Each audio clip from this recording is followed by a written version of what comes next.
Naomba uniruhusu kuna kifungu nikisome hapa. Hao wanaohamasisha watu kutokupiga kura ni kosa kwa mujibu wa sheria, na naomba uridhie nikisome hata mara mbili watu waweze kuelewa.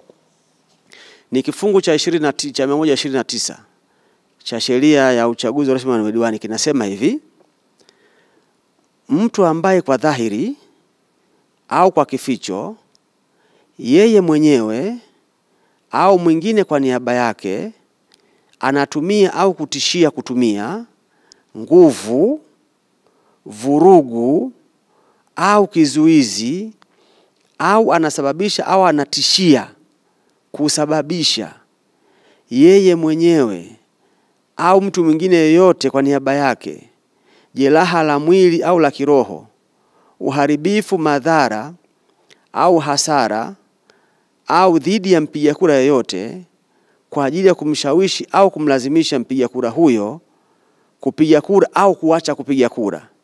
Ikiwa mpiga kura huyo amepiga kura au ameacha kupiga kura katika uchaguzi wowote, au ambaye kwa kumteka nyara, vitisho au hila aina yoyote kumkwamisha au kumzuia kutumia uhuru wa kupiga kura yeyote, ama kupiga au kuacha kupiga kura katika uchaguzi wowote, ametenda kosa la ushawishi mbaya kwa maana ya sheria hii.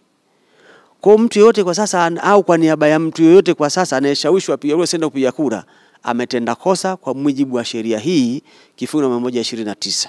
Sasa mamlaka zinazohusika zitapita kifungu hiki, zitashughulika na hawa watu ambao wanatoa maneno ya namna, kwa sababu ni kosa kwa mujibu wa sheria.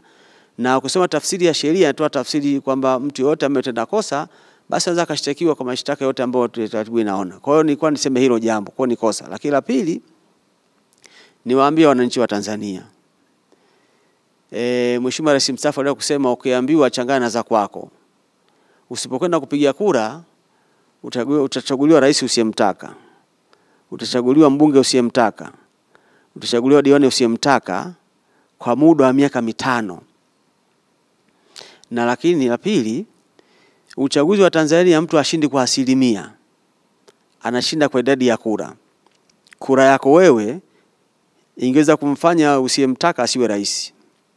Inawezekana si usiyemtaka asingekuwa diwani. Inawezekana asiyemtaka asingekuwa mbunge. Watu wajitokeze kupiga kura.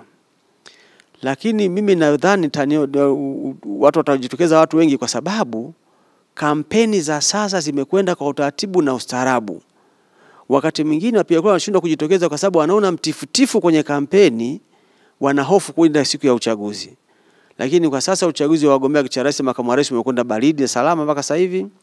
Uchaguzi wa bunge umekwenda baridi na salama mpaka sasa hivi. Na kampeni za uchaguzi wa udiwani zimekwenda baridi na salama mpaka sasa hivi. Ni matumaini ya tume ya uchaguzi kwamba uchaguzi utajitokeza kwa wingi sana. Na Mwenyezi Mungu akitujalia inshallah ndani ya masaa 48 yasiyozidi masaa 72, tume ya uchaguzi itakuwa shamtangaza mshindi wa kiti cha rais na makamu wa rais. Tutaiacha serikali na utaratibu mwingine.